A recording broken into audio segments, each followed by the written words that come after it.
How's it going, everybody? Tookie here, back again with some more NHL 16 and my Boston Bruins GM mode, and for the fourth time I will try to present this episode to you.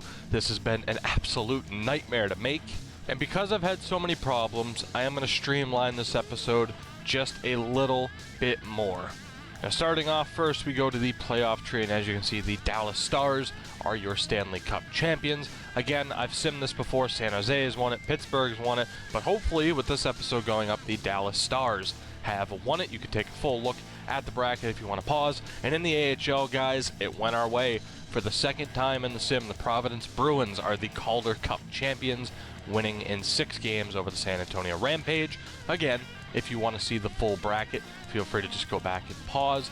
In terms of awards, I'm just going to kind of breeze over this without mentioning everybody, and again, if you want to take a look at each and every winner, feel free, but I really just want to get this episode out because some big things have happened for this team. And actually, you know what, I'm just going to breeze through the player awards for the AHL as well to see if we got anything. Noel Alciari, one of our former players, wins, and Ludovic Weber gets some awards, so not too bad in terms of awards for us, at least in terms of the Providence Bruins. Of course, now we are moving into our 4th season after missing the playoffs in Season 1, making the playoffs in Season 2, but getting booted out by Columbus, and then making the playoffs here in Season 3, and getting booted out in the second round by Toronto. Again, I don't know if I did this, just breezing over our team's points. If you want to see the whole thing, of course, pause. You'll be able to do the same for the entire stats here for the league. But again, I'm going to try and make this episode not as fast as I can, but a lot of things happened. I'm going to try and do exactly what I did last time because I really like how the team turned out. There were a lot of big moves, a lot of big changes, and some surprising moves. And again, hopefully I can pull off these same exact ones. But let's get into the draft. First order of business, Mikhail Bodker is out the door for a 3rd round pick. Probably could have tacked on a little bit of extras there, but I knew for a fact that a 3rd round pick would work. We've talked about getting rid of Mikhail Bodker for a while, and we finally do. And again, I'm not worried about the team morale, I should say, taking a hit, because simply, who the hell cares? It's the postseason. It doesn't affect us right now. But we're going to sim up here to our first pick.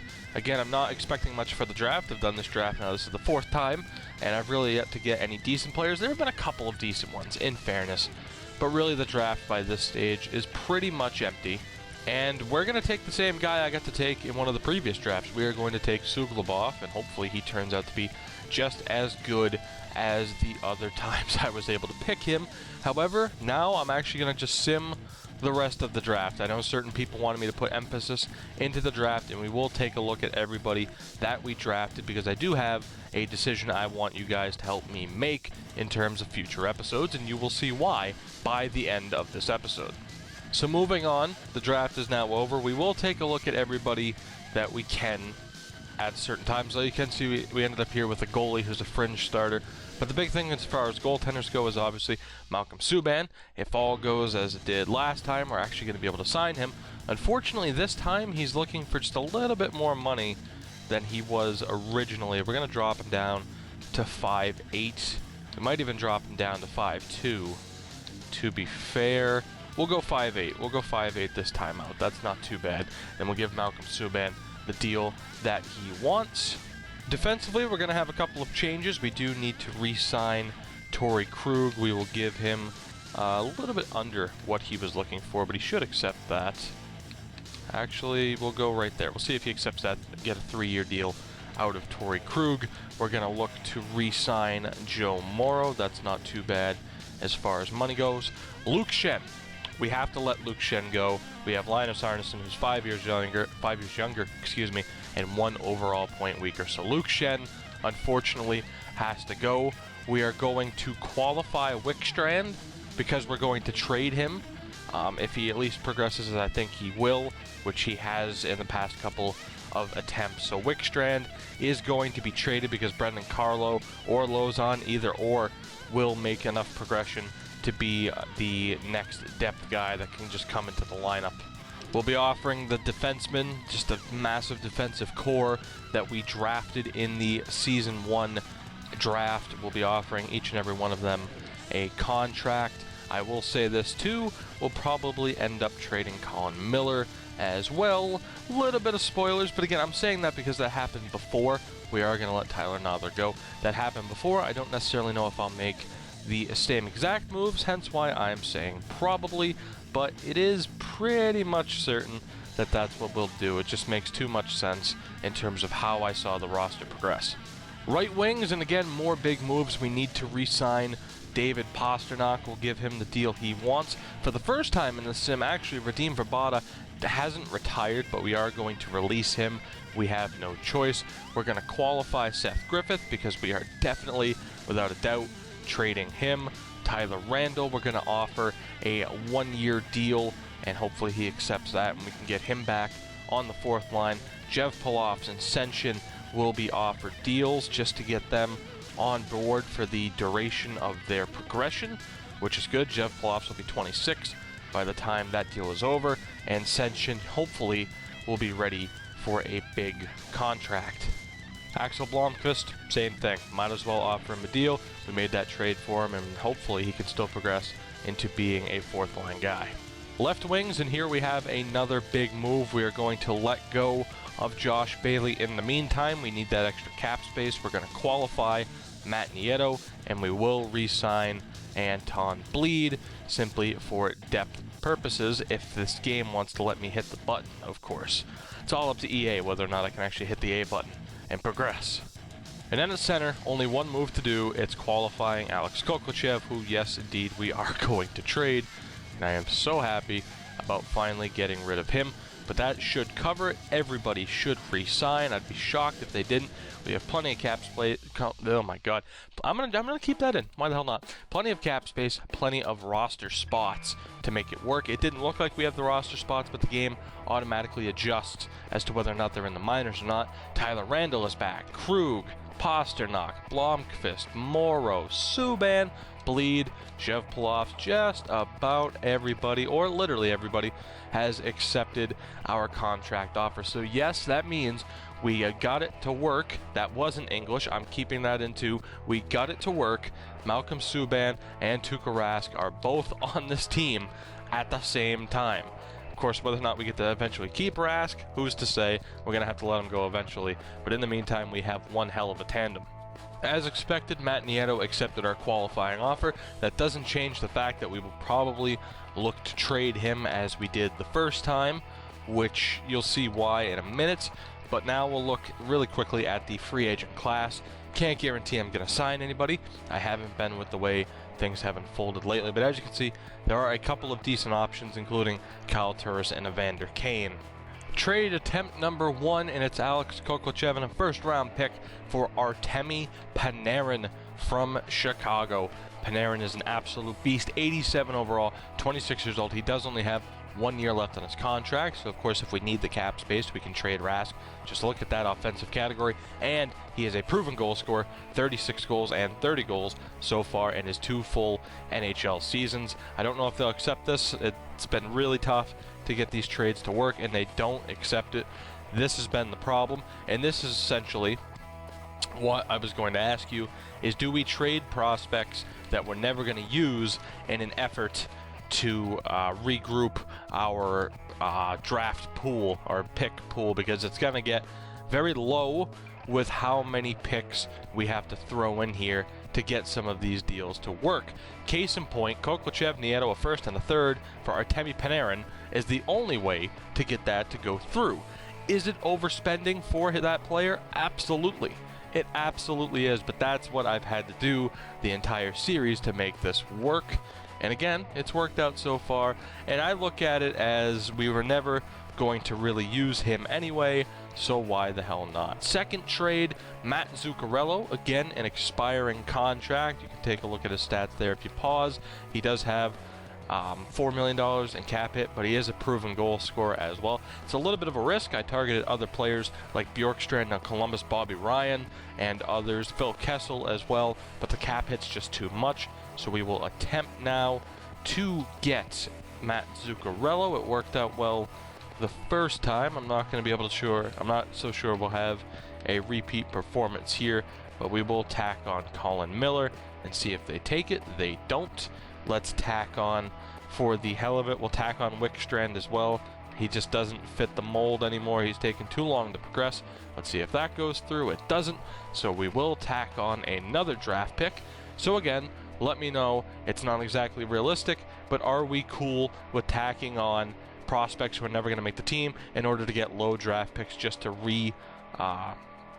restack the prospect pool? And as you can see, New York is being pretty damn stingy in terms of getting rid of Matt Zuccarello. But in the meantime, I'm not going to give up those prospects. I'm going to give up picks. And if you guys decided I can trade those prospects, I can easily get these picks back. We get Matt Zuccarello. The way I see it, Griffith wasn't on the team. Miller and Wickstrom weren't making the team. I'm going to give up 2 third-round picks that we can easily get back. And the last trade we are going to make is attempting to send Brian Boyle to Washington for a third. It's accepted, and that gives us a little bit of cap alleviation. And guys, here we are. It's the start of the preseason. I also just realized I really just could have said cap relief. But again, struggling just to get this episode out. To begin with, I want to show you what the outlook of this team looks like now that we have made the moves that we have. Of course, goaltender, very simple to figure out. It's 93 overall Tuukka Rask and 89 overall Malcolm Subban. Obviously, something's going to have to change, particularly when we have to sign Artemi Panarin. So it's looking like this will probably be Rask's last season here, but hopefully we can go out on the right foot. Defensively, I really love our defensive core. Hedman and Krug at the top. You have Demers, Morrow, Hamonic, and Linus Arneson. Down in the system, it's a murderer's row of defensemen. Carlo, Lozon, both 80 overall. Zaboral is a 79. Sean Day is up to a 76. We actually do have more defensive prospects than we really need, but I just can't bring myself to get rid of any of these guys. But certain players aren't going to be here for too much longer. Jason Demers has an expiring contract. He is gone at the end of the season. Whether or not Hamonic makes it, I'm not sure. But really, we have 2 defensemen who are ready to probably jump up now, but we're going to keep them in the AHL in the meantime and just keep getting them those top line minutes. But those are the 6 that will start off on the defensive core this season. Taking a look at right wings, and it's an interesting setup, and for some reason the game has a shitload of them here for us. But now that I've fixed that, you can see what the plan is. It's Zuccarello and Pasternak on the top 2 lines, Joshua Ho-Sang on the 3rd line. We're going to go with more of a second, or really a 3rd skill line in this team, and then we'll have Tyler Randall on the 4th line. Ho-Sang will be with younger players who, of course, will be having them look to prove themselves. Left wing, and again, it has more players up here than we need, but Panarin, Marchand, and then from there, it's a tough question, but it's going to be Jake DeBrusk coming up and making this team. And as you can see, there is the plan. It's Panarin on the top line. Panarin, I said that weird. Marchand on the 2nd line. DeBrusk on the 3rd line with Ho-Sang, and then Anton Bleed on the 4th line. For now, we do have some left wings who are also ready to make the chance, or to make the jump, to take the chance, make the jump.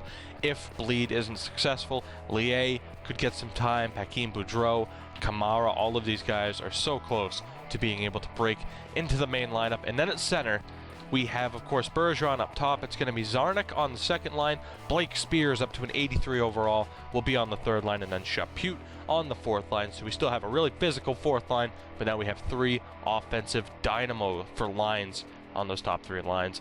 Again, I am just losing it here, but again, I would just want to get this done as quick as I can. But these are the lines, and as far as center prospects go, it's a little bit weaker in terms of progression, but Harkins is really close, 79 overall, and then Fellhaber, Barron, Murphy, and Getson have some work to do. And these are the lines we're going with, is Panarin, Bergeron, and Pasternak up front. Pasta's the setup man, Panarin's the sniper. 2nd line, you have Zarnik, the setup man, Zuccarello, the sniper, Marchand on the wing as well. Can hopefully do better this season. 3rd line, it's the youth line, and I really hope these guys can deliver. It's not about defense whatsoever. And on the 4th line, the grind line, Bleed, Chaput, and Tyler Randall. Defense as well, looking really good. We're going to roll Hedman and Krug to start. Morrow with Jason Demers and Linus Arneson with Travis Hamonic. We might have to switch that up, and eventually I imagine we probably, well, actually we will right now. We'll put Hamonic with Morrow, and Demirs with Arneson and see how that goes. Hopefully, though, I think this team's just in a great spot in general. We have some goal scorers added, we got some youth guys, and we moved out guys like Nieto and Bailey who were getting points, but they weren't getting a ton of points, and hopefully now these 3 young guys can make up for it. And as we wrap up this episode, I'll get you a look at the team. We'll start season 4 in the next episode. As you can see, the $5 million in cap space. Rask Subban right there. A little bit of a slur. God damn it, I'm tired. We have Ludovic Weber ready to take that backup spot whenever we trade one of the 2. Lars Volden as well, kind of kicking around, not too bad to have. Fitzpatrick, who we just drafted, and Dahlman. Again, do we get rid of someone like Dahlman? I'm cool with keeping Fitzpatrick, but do we trade someone like Dahlman just to get some draft picks back? Defense, and obviously it's looking good. Carlo, Lozon, Zaboral, Day, they're all going to be ready very, very soon. But then you have these guys way the hell down here.